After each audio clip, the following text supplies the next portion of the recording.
1절에서 15절 말씀입니다.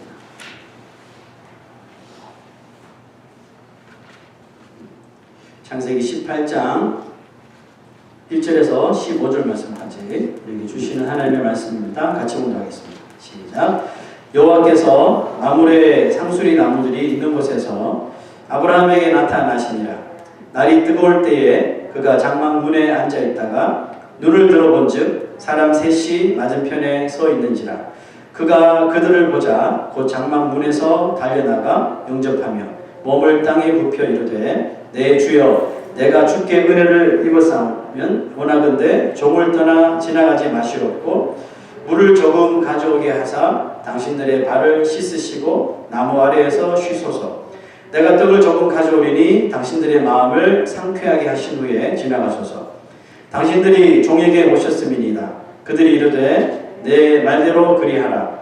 아브라함이 급히 장막으로 가서 사라에게 이르되 속히 고운 가루 세 스와를 가져다가 반죽하여 떡을 만들라 하고 아브라함이 또 가축대 있는 곳으로 달려가서 기름지고 좋은 송아지를 잡아 하인에게 주니 그가 급히 요리한지라. 아브라함이 엉긴 젖과 우유와 하인이 요리한 송아지를 가져다가 그들 앞에 차려놓고 나무 아래에 모셔 섬에 그들이 먹으니라. 그들이 아브라함에게 이르되 내 아내 사라가 어디 있느냐? 대답하되 장막에 있나이다. 그가 이르시되 내년 이맘때 내가 반드시 내게로 돌아오리니 내 아내 사라에게 아들이 있으리라 하시니 사라가 그 뒤 장막문에서 들었더라. 아브라함과 사라는 나이가 많아 늙었고 사라에게는 여성의 생리가 끊어졌는지라. 사라가 속으로 웃고 이르되 내가 노쇠하였고 내 주인도 늙었으니 내게 무슨 즐거움이 있으리요. 여호와께서 아브라함에게 이르시되 사라가 왜 웃으며 이르기를 내가 늙었거늘 어떻게 아들을 낳으리요 하느냐.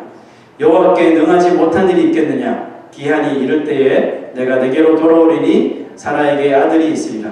사라가 두려워서 부인하여 이르되 내가 웃지 아니하였나이다. 이르시되 네가 웃었느니라. 자, 우리는 지난 시간에 아브라함을 찾아오신 하나님을 통해 그 아브라함에서 아브라함으로 이름이 바뀌고 또 하나님의 약속을 믿는다는 그 증표로 그 할례를 행한 사건을 보았습니다. 마찬가지로 세상의 이름으로 살아가던 우리 인생들이 먼저 찾아오신 하나님으로부터 세상의 이름 대신 성도라는 이름을 얻게 되었습니다. 이것을 믿으며 사는 성도에게 반드시 일어나는 한 가지 현상이 있다고 했는데요. 그게 뭐였죠? 그것도 마치 할례의 고통을 통해 하나님과의 언약을 우리의 몸이 기억해내듯이 성도라는 이름으로 이 죄악된 세상에서 겪게 되는 수많은 이런 고난이나 고통을 믿음으로 참고 인내할 때 우리의 몸도 나도 모르는 사이에 우리 몸이 그것을 기억하게 되어서 하나님의 그 약속을 잊어버리지 않게 된다고 했습니다. 바울은 그것을 뭐라고 했나요?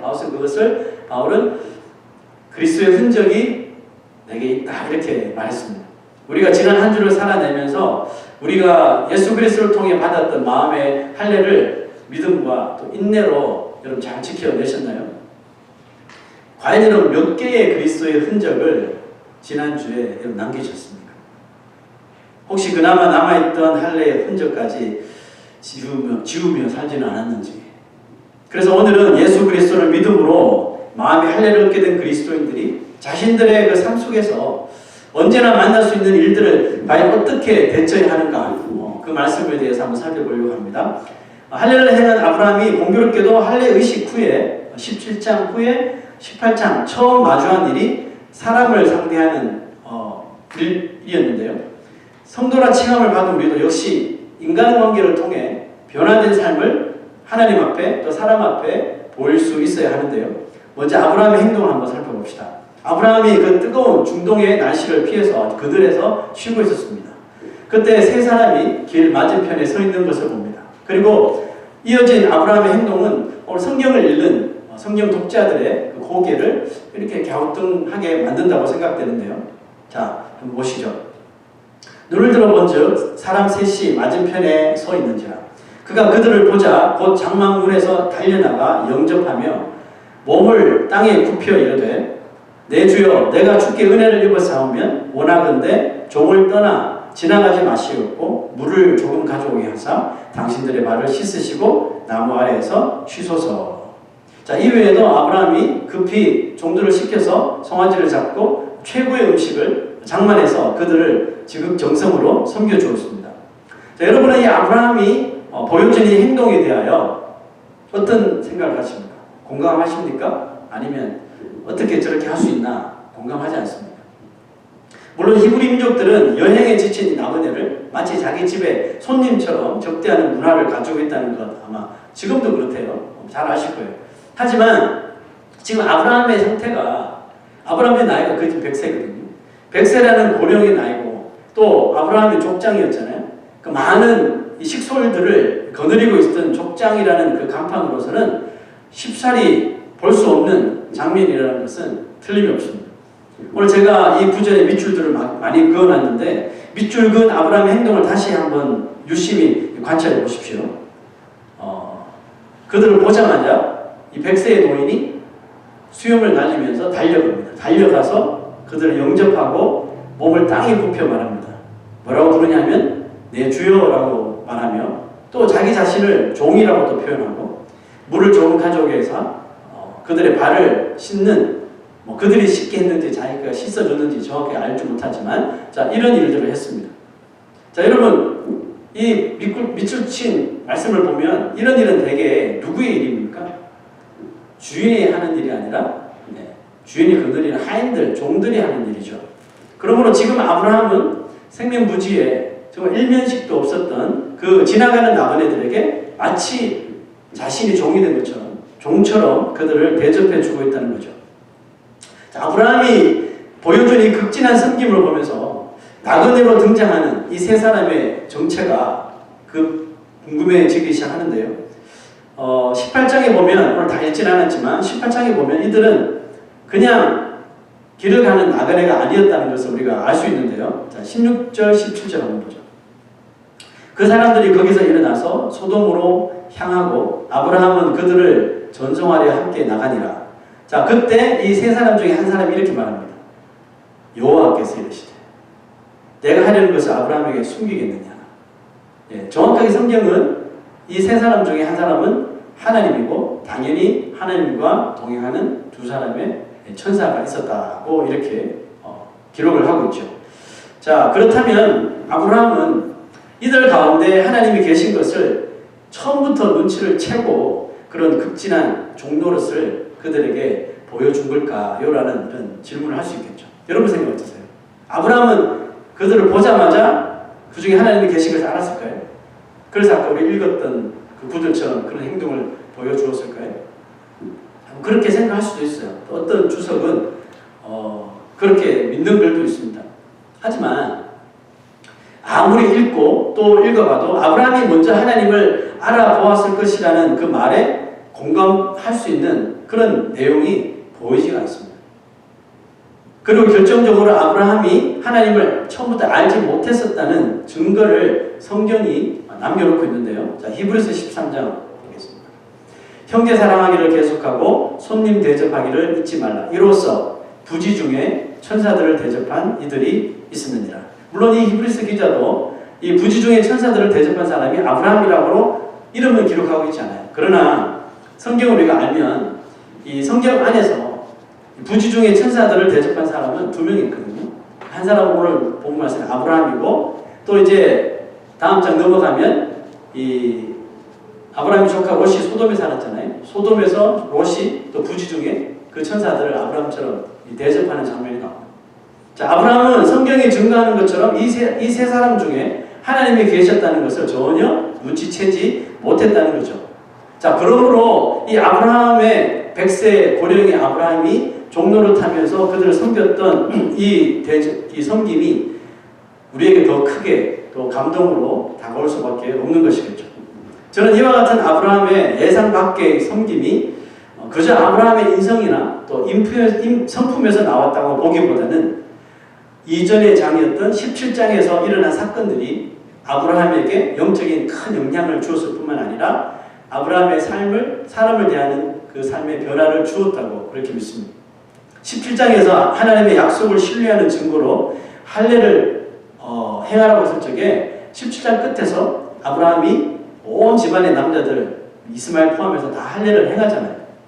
그렇게 할례를 순종했던 아브라함이 바로 할례를 행하고 그 다음에 보여준 삶이 두 가지가 나오는데 18장에 이 두 가지 사건이 나오는데 첫 번째가 지금 나그네들을 극진히 대접하는 일이었고 다음 주 볼 텐데요. 두 번째는 그 당시 최악의 땅이었던 소돔 땅이 멸망당하지 않고 구원 얻기를 중보기도 했다는 것이 참으로 이렇게 흥미롭게 다가오는 것 같아요. 할례 언약을 행하고 그 다음에 행한 일이 사람을 대접하는 일과 또 멸망당하는 자들을 위해서 기도했다는 내용입니다. 아브라함의 모습을 통해 성경은 그리스도의 할례를 받고 구속의 구원의 약속을 받은 성도가 마찬가지로 이 세상에서 가져야 할 그 삶의 목표가 뭔가 그것을 정확히 우리에게 보여주고 있다고 믿습니다. 자, 그러면 할례받은 그리스도로 인하여 마음이 할례를 받은 성도의 삶이 무엇일까 한번 볼 텐데요. 예수님은 구원받은 주의 성도들이 이 땅에서 보여야 할 삶에 대해서 이런 말씀을 주셨어요. 마태복음 22장 보겠습니다. 예수께서 가라사대 내 마음을 다하고 목숨을 다하고 뜻을 다하여 주 너의 하나님을 사랑하라 하셨으니 이것이 크고 첫째 되는 계명이요 둘째는 그와 같으니 내 이웃을 내 몸과 같이 사랑하라. 정말 우리가 많이 들어본 내용이죠. 첫째는 하나님을 사랑하고 둘째는 사람들을 사랑하는 거죠. 아브라함이 마치 종과 같이 나그네들을 영접하고 섬긴 것은 예수 그리스도께서 하나님의 종으로서 이 세상에서 책임을 다하신 모습과 흡사하다고 믿습니다. 예수님은 하나님을 사랑하셨기 때문에 그 말씀에 순종하시기 위하여 이 땅에 성육신하신 것이죠. 종처럼 제자들의 발을 씻어주셨고 또 십자가에서 죽기까지 자신의 모든 것을 내어주시며 죄인들을 사랑하며 섬겨주셨습니다. 자, 그러므로 예수님을 믿는 그리스도인의 삶은 무엇으로 가득 차야 될까요? 네, 우리의 삶은 온통 사랑으로 가득히 채워져야 한다는 뜻이에요. 당연히 사랑해야 할 사람뿐만 아니라 사랑해 줄 수 없는 인생에까지도 사랑으로 대해야 한다고 성경은 예수님은 명령하고 계시는 거죠.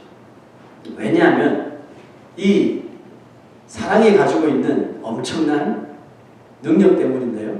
여러분, 우리가 누군가를 사랑할 때 또 사랑할 수 없는 환경에 있는 사람을 만약에 우리가 사랑할 때 일어나는 그런 이 엄청난 능력이 발생하는데 그게 뭔지 한번 봅시다. 베드로전서 4장 7절 8절 만물의 마지막이 가까웠으니 그러므로 너희는 정신을 차리고 근신하여 기도하라. 또 뭐 해야 돼요? 무엇보다도 열심히 서로 사랑할지니. 나오죠? 열심히 서로 사랑하는 것. 또 그 사랑의 능력이 뭘까요?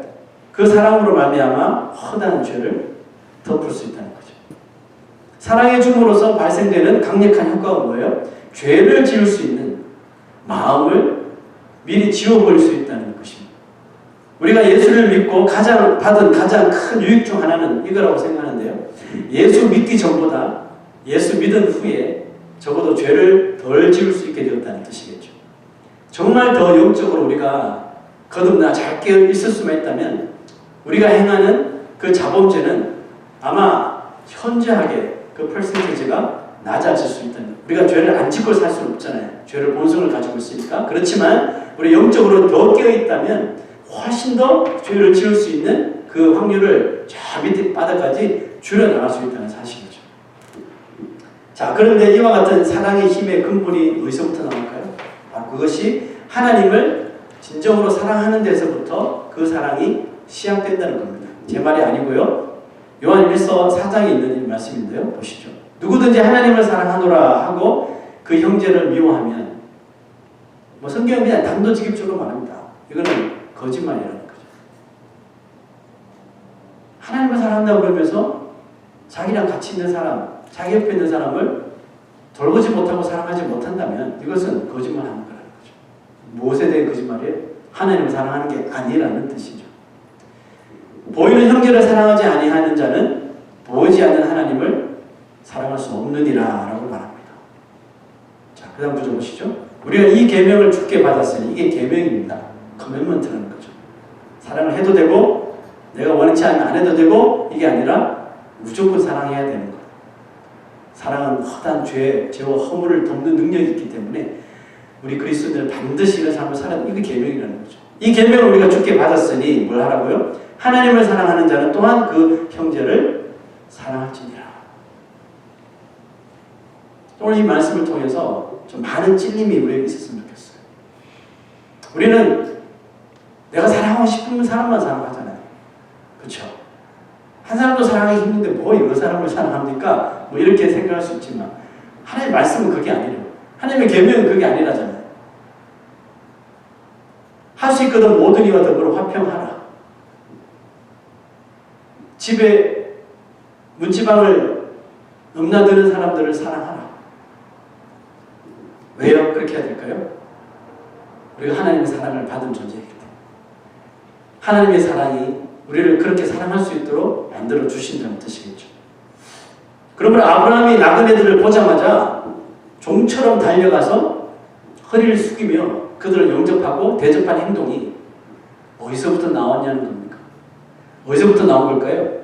바로 자신에게 새 이름을 주시고 또 할례 언약을 주신 하나님을 사랑하는 정말 그 뜨거운 마음에서부터 그 하나님의 사랑하는 우리를 향하는 그 사랑하는 그 불이 아브라함에게 이것이 옮겨진 거거든요. 마찬가지로 우리가 하나님을 진정으로 정말로 말씀 계명처럼 뜨겁게 하나님을 먼저 사랑할 수 있다면 우리의 사랑도 분명히 누군가에게 이 사랑하는 불이 옮겨갈 수 있다는 뜻이겠죠. 자, 그러면 우리가 하나님의 그 사랑, 우리를 사랑하시는 그 뜨거운 그 불이 우리한테 옮겨졌다면 이 불을 우리가 또 다른 사람에게 옮겨야 되는데 과연 어떻게 사랑해야 될지 한번 그 방식을 한번 찾아보시죠. 갈라디아서 5장 13절 이런 말씀이 있습니다. 형제들아 너희가 자유를 위하여 부르심을 입었으나 그러나 그 자유로 육체의 기회를 삼지 말고 뭘 하라고 합니까? 사랑하라는 거죠. 또. 오직 사랑으로 하되 어떻게 하라고요? 서로 종노릇하라. 영어 성경 보면 serve one another humbly in love. 하나님의 사랑으로 겸손하게 낮아져 서로 종노릇하듯이 아브라함처럼 섬겨주라는 말씀입니다. 사랑으로 종노릇하는 것이 저는 하나님 나라의 모습이라고 믿는데요. 제가 천국에 가보지는 않았지만 성경 말씀을 보면 천국에는 온통 섬기는 사람들로만 가득할 것 같아요. 대접을 받으려 하는 사람은 아무도 없고 어떻게든 먼저 대접하고 먼저 섬기려는 사람들, 즉 사랑으로 종노릇하는 것이 너무나도 기뻐서 기쁨으로 종노릇함에 섬김에 기쁨으로 가득한 곳이 바로 이 천국이라고 믿습니다.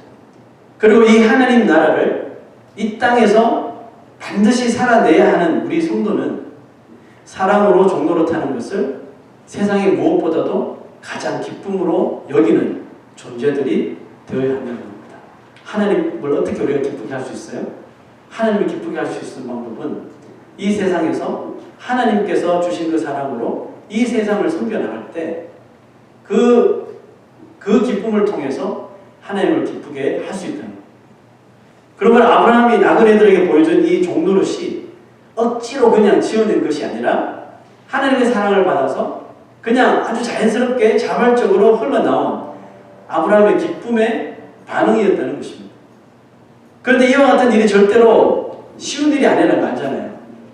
여러분 우리가 지금 100세 고령인데 여기 누가 왔다 그래가지고 우리가 막 뛰어나가서 막 허리 굽혀 그 사람들 영접하고 막 할 수 있나요? 못하잖아요. 나이가 있는데 체면이 있는데 그죠? 저 사람 나이가 나보다 더 많은가 적은가 그것부터 따지고 그죠? 그럴 거 아니에요. 절대로 흔한 일이 아니라는 것을 우리가 알 수 있는데요. 아브라함에게 극진한 대접을 받았던 이 하나님과 두 천사가 똑같이 이제 어디를 가냐면 소돔 땅으로 들어갑니다.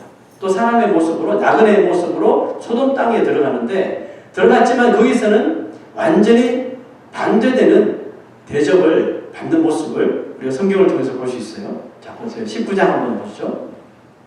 자 소돔 땅으로 이 세 사람이 들어갔습니다.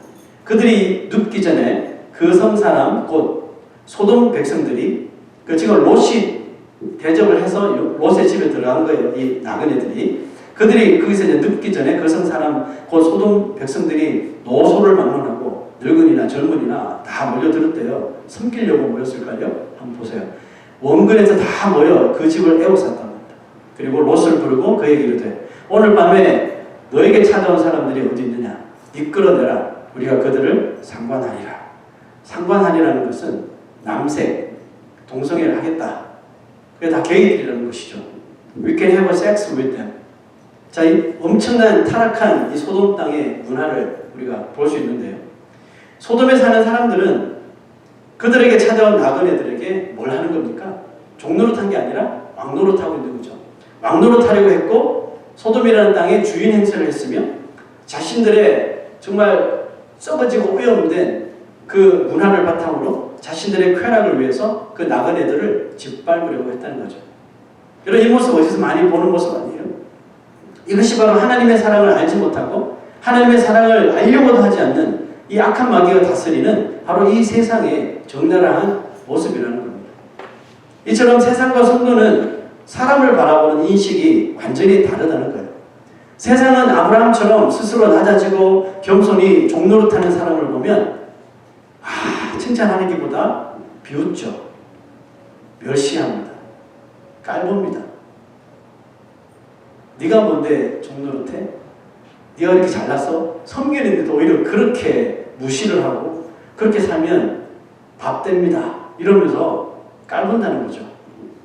2000년 전에 예수님께서 스스로 낮아지셔서 하늘의 보좌를 버리고 이 땅에 승주하셨을 예수님을 향해 십자가를 지신 예수님을 비웃고 침뱉고 조롱했죠. 또 나다나엘의 사람은 나사렛에서 어떻게 선한 것이 날 수 있겠느냐 이렇게 예수 그리스도를 메시아를 비웃었다는 말이죠. 그처럼 지금도 여전히 세상은 2000년이 지났지만 뭐 별로 달라진 게 없어요. 사람들은 하나님을 왕으로 섬기기보다 왕의 자리에 앉아야 할 그 자리를 자신들이 떡하니 차지하고 자기 스스로 사람들 앞에 군림하며 왕노릇하려고 하는 거죠. 이것이 어떤 공동체에서도 똑같이 일어나는 현상 아니겠습니까? 여러분, 지금 러시아가 우크라이나를 침공해서 전쟁이 일어나지 않습니까? 그것도 보면 똑같은 속셈이거든요. 왕노릇하기 위해서. 저것들이 차지해서 더 좀 센 나라, 센 대통령 되기 위해서 그 자리에 차지하려고 하는 것이죠. 왕노릇하는 것. 그러나 여러분, 성도는 어떻게 해야 될까요? 성도는 그런 대우와 멸시를 받을지라도 종노릇하는 자신의 모습을 비참하게 여기지 않습니다. 오히려 종노릇을 통해 하나님의 사랑이, 하나님의 은혜가 나타나서 그것으로 인해서 큰 위로와 기쁨을 얻을 수 있기 때문에 그렇겠죠. 자, 보십시오. 100세의 아브라함이 나그네들을 극진히 대접합니다. 열심히 종노릇하자 이와 같은 일이 벌어지는데요. 종노릇할 때 하나님께서 어떤 은혜를 주시는지 한번 보시죠. 자, 9절에서 10절. 잠시만요. 네, 그들이 아브라함에게 이르되 내 아내 사라가 어디 있느냐? 대답하되 장막에 있나이다. 그가 이르시되 내년 이맘때 내가 반드시 내게로 돌아오리니 내 아내 사라에게 아들이 있으리라. 하나님은 할례를 통해 세 사람이 된 아브라함이 세 사람의 증거의 삶을 보이니까 아브라함에게 수도 없이 하셨던 그 자녀의 자녀의 약속을 곧바로 이행해 주셨어요. 이제는 구체적인 시간을 보여주십니다. 내년 이맘때에 사라가 아이를 낳을 거야. 그 아들이 이삭이죠. 내년 이맘때에 이삭이 태어난다고 했으니까 이제 뭐 그때나 지금이나 우리 여자분들이 임신하는 겨울선 같죠?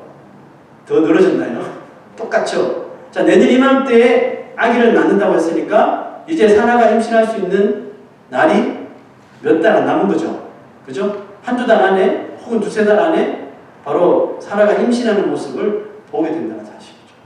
그토록 귀가 따갑도록 들었던 이 자녀에 대한 약속이 성취되는 은혜가 곧 찾아오겠다는 것이죠. 하나님의 약속을 온전히 믿고 우리가 기도하며 믿음의 삶을 사는 자는 분명히 약속이 이루어지는 기쁜 날이 우리의 삶 가운데 찾아오게 될 것이라는 거죠. 자, 오늘 말씀을 정리해보면 아브라함이 지나가는 나그네들을 그냥 보내지 않고 집에 모셔서 정말 종처럼 섬겼을 뿐인데 알고 보니 그 나그네 가운데 하나님이 계셨더라는 겁니다. 예수님은 아브라함처럼 하나님을 통해 구원의 약속을 받은 성도들이 과연 어떻게 하나님 나라를 차지하게 되는지 이와 같은 예를 들어 가르쳐 주시는데요. 마태복음 25장에 보면 마지막 날에 재판장이신 그리스도께서 모든 인류를 한자리에 모으시고 목자가 양과 염소를 오른쪽 왼쪽으로 나누듯이 나누는 일이 벌어진다고 말씀하시죠. 자, 그 중에서 몇 구절을 살펴볼 텐데요. 그때 임금은 자기 오른쪽에 있는 사람들에게 말합니다.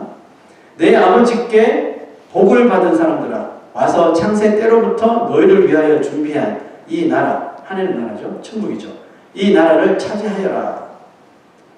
자, 왜 차지할 수 있는지 그 이유를 말합니다. 너희는 내가 줄일 때에 내게 먹을 것을 주었고 목마를 때에 마실 것을 주었으며 나그네로 있을 때에 영접하였고 헐벗었을 때에 입을 것을 주었고 병들어 있을 때에 돌보아 주었고 감옥에 갇혀 있을 때에 찾아 주었다. 자, 그랬는데 이 오른쪽에 있는 의인들의 반응이 좀 시큰둥합니다. 보세요.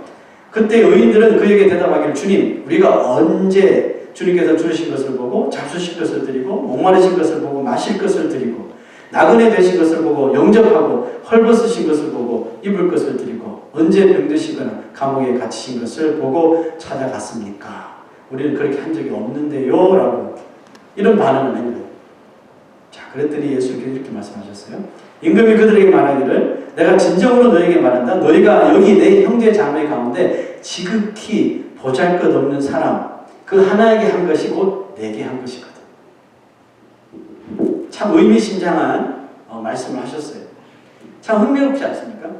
지극히 보잘것없는 작은 이 사람은 누구를 가리킬까요? 세상이 비웃고 세상이 거들떠 보지도 않는 그런 존재겠죠. 스스로 낮아지고 스스로 종노를 하는 사람. 하지만 하나님의 백성된 자라면 그런 사람일지라도 그들에게 다가가 아브라함처럼 종노릇하며 예수님처럼 섬기는 일을 마다하지 않는 사람이라는 겁니다. 그래서 예수님께 너희들이 그런 자들에게 한 것이 다 나에게 한 것이야. 마치 아브라함이 하나님인 줄 모르고 열심히 종노릇하며 섬겼더니 그곳에 하나님이 계셨더라는 것을 나중에 알게 된 거죠. 나그네를 하나님처럼 섬긴 아브라함에게 그런 마음을 주신 하나님이 오늘 우리에게 성도의 이름으로 살아가는 우리에게도 동일한 마음을 주시기를 축원합니다. 할례를 행한 아브라함이 할례를 받은 후에 사람을 대하는 모습이 변화된 것처럼 마음의 할례를 받고 성도라 칭함을 받은 우리도 역시 우리가 살아가며 마주치는 이런 인간관계를 통해 뭔가 좀 변화된 삶을 하나님 앞에 또 사람들 앞에서 보여줘야 한다고 믿습니다. 여러분 우리 주위를 한번 보십시오. 여기도 사람들이 있지만 세상에서 우리가 주위를 살펴보면 얼마나 많은 사람들이 있습니까? 그죠? 우리와 상관 있는 사람도 있고 우리와 상관 없는 사람들도 있죠. 자, 여러분 그들에게 왕노릇할 거예요? 아니면 그들에게 종노릇할 거예요? 오늘 말씀을 드렸으니 선택은 저와 여러분들의 몫입니다. 나의 유익을 위하여 남을 대접하고 섬기는 것에는 성경은 말하네 거기는 상이 없다고 하셨어요. 바리새인들 서기관들이 남들 보게 하기 위해서 부제를 하고 과부를 돕고 이런 일들 보고 하나님께서 외식하는 자들아 너희들이 상을 이미 다 받았느니라. 하늘에서는 이들에게 상급이 없다라고 말합니다. 결국은 내가 왕노릇하기 위해서 나의 유익을 위해서 남을 대접하고 섬기는 것에는 전 하늘의 상급이 없다는 것을 말합니다. 그러나 하나님을 사랑하는 마음으로 인하여 아브라함처럼 스스로 종노릇할 때 약속하신 그 꿈이 우리의 삶 가운데서 이루어지는 큰 은혜가 임할 줄로 믿습니다. 여러분, 이제 내가 좀 종노릇해야 되겠다. 혹시 이런 마음이 생겼습니까? 종노릇을 하시려면 언제까지 해야 돼요? 끝까지. There's no limitation. 제한이 없어요. 종노릇은 끝까지 하셔야 돼요. 아니 우리 주 예수 그리스도도 예수님도 십자가에 달려 돌아가실 때까지 숨이 넘어가실 때까지 종노릇 하신 거 아니에요. 그건 우리가 뭔데? 우리는 뭔데 왜 왕노릇하는 겁니까? 여러분 종노릇 해야 되겠다. 종노릇 하시려면 시간 따지지 마시고 뭐 저 사람이 변화되나 안 변화 그런 거 보지 마시고 한번 끝까지 가시라고. 한번 섬기기로 마음을 먹었다면 한번 끝까지 섬겨보는 거죠. 시간이 많이 필요하겠죠. 왜 사람은 조금 변화된 것을 통해서 변화되지 않잖아요. 감동을 받았었지만 결국 또 똑같이 돌아오거든요. 그러면 끊임없이 해야 되는 거예요. 그래서 아브라함이 보여준 종로로서는 우리가 정말 하늘나라 갈 때까지 해야 돼요. 천국 가서도 그렇게 하겠지만 한번 끝까지 가보자고요. 끝까지 가는 사이사이에 분명히 하나님께서 마련하신 그 약속의 성취에 그 은혜의 효과가 분명히 우리 삶 속에 나타날 줄 믿습니다. 하나님께 할례받은 은혜와 사랑으로 변화된 아브라함의 삶을 살펴보았습니다. 예수 그리스도의 그 십자가의 사랑으로 할례받은 그 증거가 오늘 저와 여러분들의 삶 속에서 아브라함처럼 정말 많이 새록새록 돋아나기를 주의 이름으로 축원합니다. 우리 다 같이 일어나셔서 십자가 그